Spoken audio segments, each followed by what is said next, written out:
Hello and welcome to American Girl YouTube video. This video is not intended for children under the age of 13 years old, and if the comments are off, it's because YouTube did it, not me. So the topic of today's video is going to be a brief history of the American Girl magazine. So, for some background, American Girl released the American Girl magazine in December 1992, with each magazine being released bi-monthly, coming to a total of 6 issues a year. Starting in 1998 special issues, sorry, I have issues with S words, so it's going to sound weird when I say special, were introduced, generally accompanying things like holiday issues or other important issues. In 2019, the magazine was discontinued due to a loss in popularity. The format of the magazine sort of went as follows.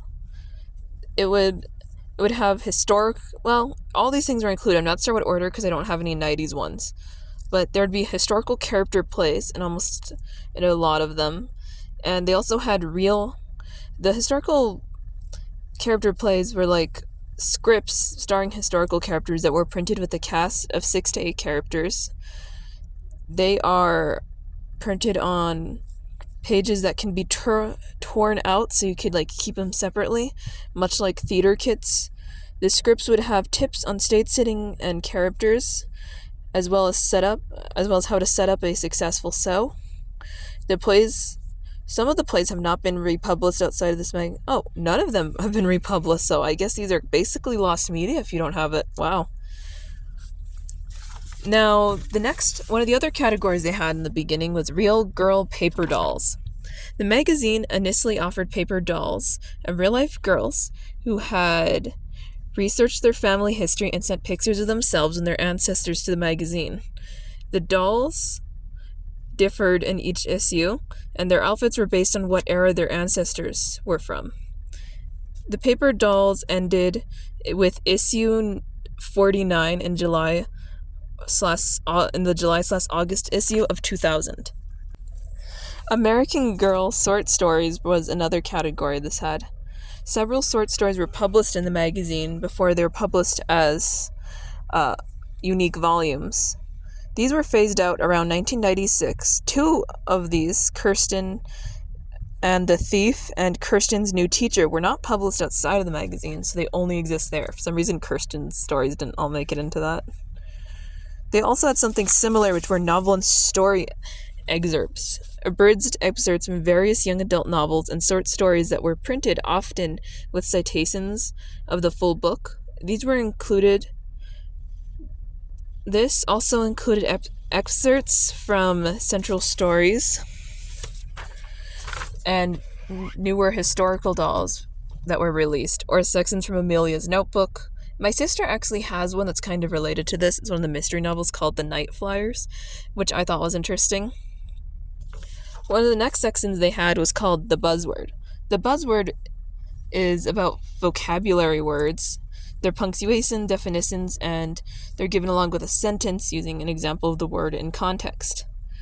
For a time, the words might have been used in the story or articles in the magazine as well.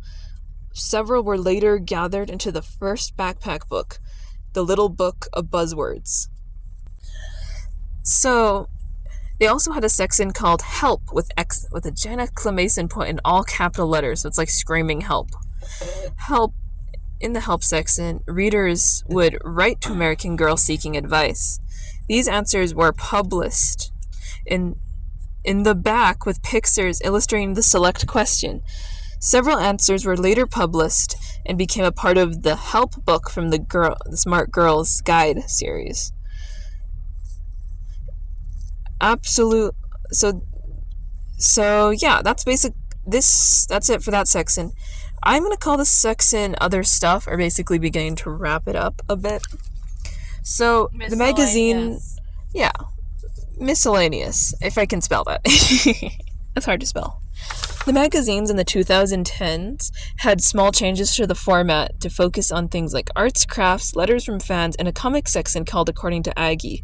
Most of the original content was phased out entirely by this time, mostly in favor of these changes.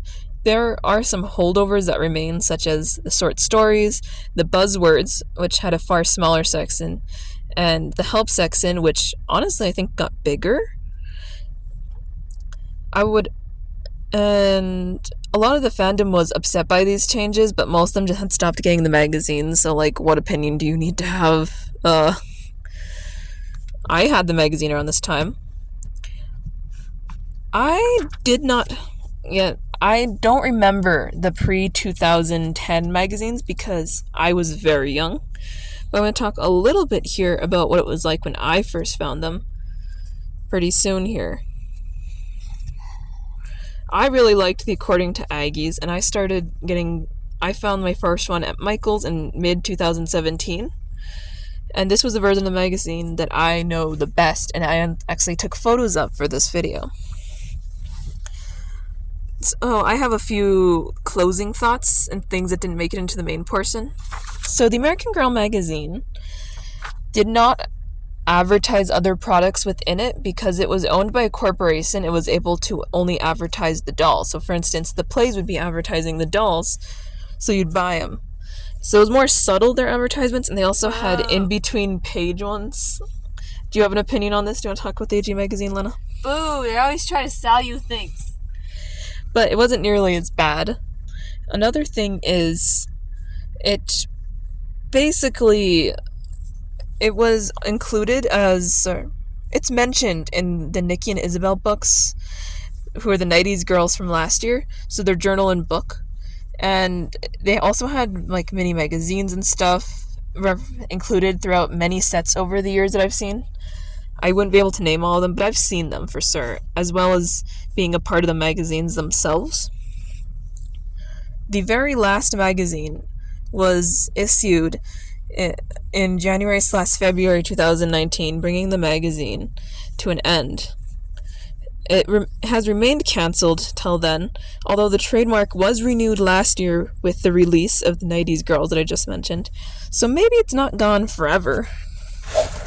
So I try to make this as brief as I can, but I am going to mention here at the end that I'm going to do, if you're watching this in the month it's released, just check out the magazine flip-throughs I'm doing of my magazines.